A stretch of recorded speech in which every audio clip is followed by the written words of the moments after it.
कभी ऐसा महसूस हुआ है कि एक नई चीज घर आते ही अचानक से बाकी सारी चीजें पुरानी और फीकी लगने लगती हैं, और फिर ना चाहते हुए भी एक के बाद एक नई चीजें खरीदने का एक सिलसिला सा शुरू हो जाता है? अगर हाँ, तो आज हम इसी मनोवैज्ञानिक जाल को समझने वाले हैं जिसे कहते हैं डिडेरोट प्रभाव। ये शब्द हैं 18वीं सदी के एक फ्रांसीसी दार्शनिक डेनिस डिडरॉट के। और कमाल की बात यह है कि उन्हीं के एक अनुभव पर इस इफेक्ट का नाम पड़ा। सोचिए, मैं अपने नए बागे का गुलाम बन गया हूं। ये एक लाइन ठीक उसी एहसास को बयां करती है जब हमारी खरीदी हुई चीजें ही हम पर हावी होने लगती हैं। तो चलिए डिडरॉट की कहानी और इसके पीछे की साइकोलॉजी को जरा करीब से देखते हैं। तो आगे हम क्या क्या देखने वाले हैं? सबसे पहले जानेंगे कि आखिर इस दार्शनिक और उनकी नए बागे की कहानी क्या थी। फिर समझेंगे कि ये खपत का चक्रव्यूह काम कैसे करता है। देखेंगे कि आज के जमाने में कंज्यूमर ट्रिगर्स क्या हैं। और हाँ, सबसे जरूरी, इस जाल से निकलने का अलगाव का नियम क्या है। और अंत में बात करेंगे सामंजस्य से ज्यादा उपयोगिता पर। तो चलिए कहानी शुरू करते हैं। बात है डेनिस डिडरॉट की, एक ऐसा दार्शनिक जिसने अपनी जिंदगी का, आप कह सकते हैं, ज्यादातर हिस्सा तंगी में ही गुजारा। पर फिर किस्मत ने पलटी मारी। अचानक कहीं से उनके पास एक अच्छी खासी रकम आ गई और यहीं से उनकी जिंदगी बदलने वाली थी। पर शायद वैसे नहीं जैसे उन्होंने सोचा था। ये सब शुरू हुआ एक बहुत ही मामूली, बल्कि कहें तो मासूम सी लगने वाली खरीद से। उन्होंने अपने लिए एक बेहद खूबसूरत सुर्ख रेशम का बागा खरीदा। लेकिन यही वो एक चीज थी जो सारी मुसीबतों की जड़ बनने वाली थी। जैसे ही डिडरॉट ने उस शानदार बागे को पहनकर अपने स्टडी रूम में कदम रखा, अचानक उन्हें अपनी मेज, अपनी कुर्सी और अपनी दीवारें, सब कुछ भद्दा, पुराना और बेमेल सा लगने लगा। और बस यहीं से वो सिलसिला शुरू हो गया जिसकी किसी ने कल्पना भी नहीं की थी। पहले हफ्ते बागा आया, अगले ही हफ्ते वो पुरानी घिसी पिटी मेज बदल दी गई। कुछ ही दिन बाद दीवारों की तस्वीरें और कुर्सियां भी नहीं आ गईं। और यकीन मानिए, सिर्फ 6 हफ्तों के अंदर डिडरॉट अपनी सारी नई दौलत खोकर वापस कर्ज के बोझ तले दब चुके थे। अब डिडरॉट की ये कहानी सिर्फ इतिहास का एक पन्ना नहीं है। नहीं, ये एक बहुत ही गहरे मनोवैज्ञानिक सिद्धांत को सामने लाती है। एक ऐसा सिद्धांत जो आज हम सबकी जिंदगी पर असर डालता है। तो चलिए अब इस खपत के चक्रव्यूह को जरा डिफाइन करते हैं। तो ये डिडरॉट इफेक्ट है क्या? सीधी भाषा में कहें तो ये तब होता है जब कोई एक नई चीज हमारे पास आती है और वो हमारी बाकी पुरानी चीजों से मेल नहीं खाती, और हमारे दिमाग को ना चीजों में एक हार्मनी, एक तालमेल पसंद है।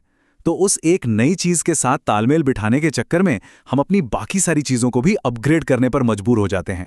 यहाँ एक जरूरी बात समझने वाली है। इसे अक्सर लाइफस्टाइल क्रीप से कंफ्यूज किया जाता है, पर ये दोनों अलग हैं। देखिए, लाइफस्टाइल क्रीप में क्या होता है, इनकम बढ़ती है तो लोग अपना स्टेटस, अपनी हैसियत दिखाने के लिए ज्यादा खर्च करते हैं। लेकिन डिडरॉट इफेक्ट ये बाहर दिखाने के लिए नहीं है, ये एक अंदरूनी बेचैनी है।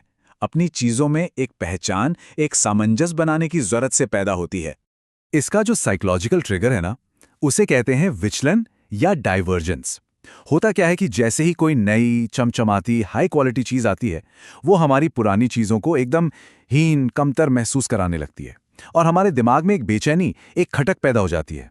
और बस उसी बेचैनी को शांत करने के लिए हम और ज्यादा खरीदारी के जाल में फंसते चले जाते हैं। तो सवाल यह है कि डिडरॉट की 18वीं सदी की ये कहानी आज के जमाने में इतनी रेलेवेंट क्यों है? क्योंकि आज के रिटेलर्स और बड़ी बड़ी कंपनियां हमारी इसी मनोवैज्ञानिक कमजोरी को पहचान चुकी हैं और वो इसे एक हथियार की तरह इस्तेमाल करती हैं। इसका सबसे सटीक उदाहरण है आज का स्मार्टफोन। सोचिए, एक नया चमचमाता हुआ Realme 13 Plus फोन घर आया। अब क्या होगा? अरे इसके साथ वो पुराने तार वाले हेडफोन कहाँ अच्छे लगेंगे? तो खरीदे जाएंगे नए वायरलेस ईयरबड्स। अच्छा, अब इन नए ईयरबड्स के लिए एक हाई स्पीड चार्जर भी तो चाहिए, और इतने महंगे फोन को बचाने के लिए एक प्रीमियम सा केस तो बनता ही है। देखा, एक चीज से कैसे 4 चीजें जुड़ गईं। और नतीजा, जो खरीद 25,000 रुपए से शुरू हुई थी, वो इन पूरक चीजों यानी एक्सेसरीज के बाद 40,000 रुपए तक पहुंच जाती है। पता भी नहीं चलता। कंपनियां सिर्फ एक प्रोडक्ट नहीं बेच रही हैं, वो एक पूरा इकोसिस्टम बेच रही हैं जो इस चक्र को लगातार घुमाता रहता है। और जानते हैं इस जाल का सबसे खतरनाक पहलू क्या है? इसकी कोई मंजिल नहीं है, कोई फिनिश लाइन नहीं। आप जैसे ही एक चीज को अपग्रेड करते हैं, वो किसी दूसरी चीज को पुराना और बेमेल बना देती है। ये एक ऐसा अंतहीन इंजन है जो धीरे धीरे हमारी बचत और संपत्ति को खाता रहता है। तो अब सबसे बड़ा सवाल, इस चक्रव्यूह से बाहर कैसे निकलें? क्या इसका कोई तोड़ है? जी हाँ, बिल्कुल है। और अब हम बात करेंगे एक बहुत ही कारगर, एक रणनीतिक योजना की, जिसे हम कह सकते हैं अलगाव का नियम या द डीकपलिंग प्रोटोकॉल। इसकी शुरुआत होती है एक बहुत ही अहम सवाल से। कोई भी नई चीज खरीदने से ठीक पहले बस एक पल रुककर खुद से पूछना है, क्या ये एक अकेली खरीद है या ये अपने साथ कई और नई जरूरतें लेकर आ रही है? यही एंट्री पॉइंट पर ब्रेक लगाना है। डीडीडॉट के लिए वो बागा एंट्री पॉइंट था। हमारे लिए वो फोन हो सकता है, या शायद एक नया सोफा जो पूरे लिविंग रूम के रीडेकोरेशन की मांग कर दे। इस एक सवाल से हम उस चक्र को शुरू होने से पहले ही रोक सकते हैं। तो चलिए, इस चक्र को तोड़ने के लिए 3 बहुत ही कारगर आदतों को अपनी जिंदगी में शामिल करते हैं। पहला, एक अंदर एक बाहर का नियम। दूसरा, जैसा हमने अभी बात की, एंट्री पॉइंट खरीद को लेकर हमेशा सावधान रहना। और तीसरा, एक मॉड्यूलर जीवन बनाना जहां चीजें एक दूसरे पर इतनी निर्भर ना हो। अब जरा इस पहले नियम को समझते हैं, एक अंदर एक बाहर। ये सुनने में जितना आसान है, काम में उतना ही असरदार है। नियम सीधा है, घर में कोई भी नई चीज तभी आएगी जब उसी कैटेगरी की एक पुरानी चीज घर से बाहर जाएगी। एक नई शर्ट खरीदनी है, ठीक है, पर पहले एक पुरानी शर्ट को दान करना होगा या हटाना होगा। नया फोन तो पुराना फोन बेचना होगा। ये आदत बेवजह की खरीदारी के रास्ते में एक साइकोलॉजिकल बैरियर, एक मनोवैज्ञानिक बाधा खड़ी कर देती है। ये हमें फालतू चीजें जमा करने से रोकती है और जो हमारे पास पहले से है उसकी कीमत समझने पर मजबूर करती है। और आखिर में ये समझना होगा कि ये लड़ाई सिर्फ पैसे बचाने की नहीं है। ये अपनी सोच, अपनी मानसिकता को बदलने की है। ये इस बात को फिर से परिभाषित करने की है कि हमारे लिए धन दौलत का असली मतलब क्या है। हमें सामंजस्य से ज्यादा उपयोगिता को चुनना होगा। और सच्ची दौलत क्या है?